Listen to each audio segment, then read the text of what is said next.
बनीकरण सप्ताह Shri Jagannath charitable trust स्वतंत्र प्रयास पिलांक पाई गछटिए आम परिवेश को संतुलन करने आमर कर्तव्य अटे।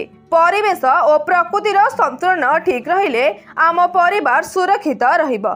संप्रति परिवेश को संतुलन करने ओडिशा सरकार पक्षरु वनीकरण सप्ताह पालन चली।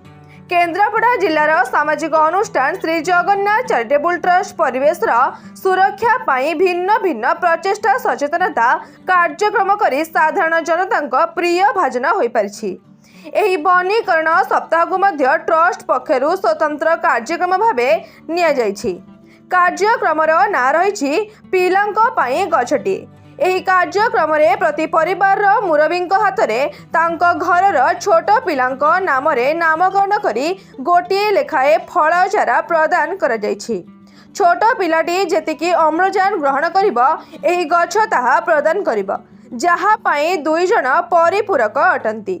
जदि गछर जत्न न निया जाए और गछटी मरी जाए तेबे पिलाटीए अनिष्ट हेबो बोली ट्रस्ट पक्षरु सचेतन करा जाइछि।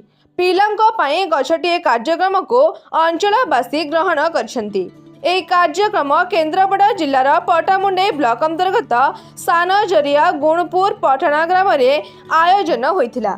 एही कार्यक्रम श्री जगन्नाथ चैरिटेबल ट्रस्ट सभापति दमन महांती, ट्रस्ट परामर्शदाता निमाईचरण कर, ट्रस्ट उपदेष्टा प्रमोद नायक, ट्रस्ट संस्कृति विभाग अधिकारी संजीव तराई, पीतांबर स्वाई, बाबूराम तराई और सुरेंद्र परिडा उपस्थित थिले।